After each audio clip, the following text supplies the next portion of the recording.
விருதுநகர் பட்டாசு ஆலை விபத்தில் உயிரிழந்த 25 பேரில் 21 பேர் பெண்கள் என்ற அதிர்ச்சி தகவல் வெளியாகியுள்ளது.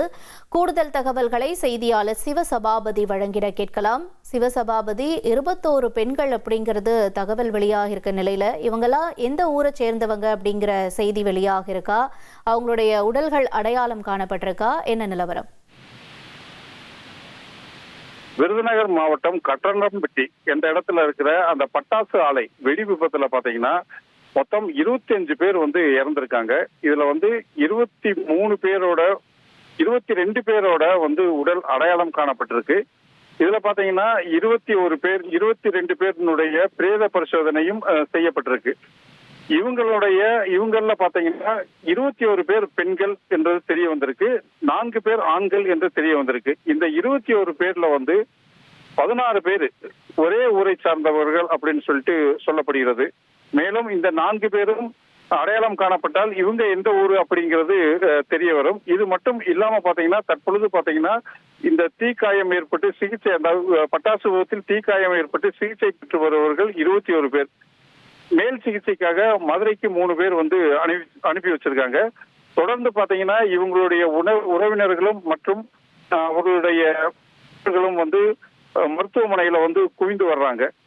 இவங்களுடைய உடலை சீக்கிரம் கொடுத்து அனுப்பணும் அப்படின்னு சொல்லிட்டு கேட்கிற நிலைமையில பாத்தீங்கன்னா இன்னும் மாவட்ட ஆட்சியரும் மாவட்ட கண்காணிப்பாளரும் மருத்துவமனைக்கு வரல. அவங்களுடைய ஆலோசனை பெற்ற பின் தானே இவங்களுடைய உடலை உறவினர்கள்ட்ட கொடுப்பாங்க. இது மட்டுமே இல்லாது பாத்தீங்கன்னா அவங்களுக்கு கிடைக்கக்கூடிய அந்த நிவாரணம் முறையா கிடைக்கணும் அப்படின்னு சொல்லிட்டு உறவினர்கள் சொல்லிட்டு இருக்காங்க. மேலும் பாத்தீங்கன்னா இது போல விபத்து நடக்கக்கூடாது, இதையெல்லாம் தடுப்பதற்கு அரசு முறையான நடவடிக்கை எடுக்க வேண்டும் அப்படின்னு சொல்லிட்டு கோரிக்கை வச்சுட்டு இருக்காங்க. சிவசபாபதி, இப்ப மருத்துவமனையில எவ்வளவு பேர் சிகிச்சை பெறாங்க? அவங்கள யார் முக்கிய தலைவர்கள் பார்த்தாங்க? அது பற்றிய தகவல் என்ன சிவசபாபதி? 21 பேர் விருதுநகர் அரசு மருத்துவக் கல்லூரி மருத்துவமனையில இந்த பட்டாசு விபத்துல காயங்கள் அடைந்து சிகிச்சை பெற்று வருகிறாங்க. தற்பொழுது பாத்தீங்கன்னா பாரதிய ஜனதா கட்சி தலைவர் நயினார் நாகேந்திரன் அவங்களை எல்லாத்தையுமே பாத்துக்கிட்டு இருக்காரு. மேலும் அதாவது தேர்தல் இருக்கிறதுனால மேலும் தலைவர்கள் வருவாங்களா அப்படிங்கிறது ஒரு சிறிய சந்தேகம் இருந்தாலும் இந்த விபத்து பெரிய அளவுல பேசப்படுறதுனால தலைவர்கள் கண்டிப்பா இந்த இடத்துக்கு பார்க்கக்கூடிய ஒரு சந்தர்ப்பம் இருக்கு.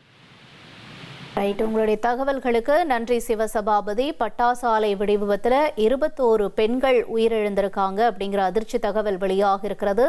மேலும் 4 ஆண்கள் உட்பட 25 பேர் தற்பொழுது வரை உயிரிழந்திருக்கிறார்கள். இதனுடைய விவரங்களை எமது செய்தியாளர் சிவசபாபதி வழங்கிட கேட்டோம். இனி செல்லும் இடமெல்லாம் செய்தி. தந்தி டிவியின் வாட்ஸ்அப் சேனலை ஃபாலோ பண்ணினா செல்ல இருக்கும் இடமெல்லாம் செய்தி.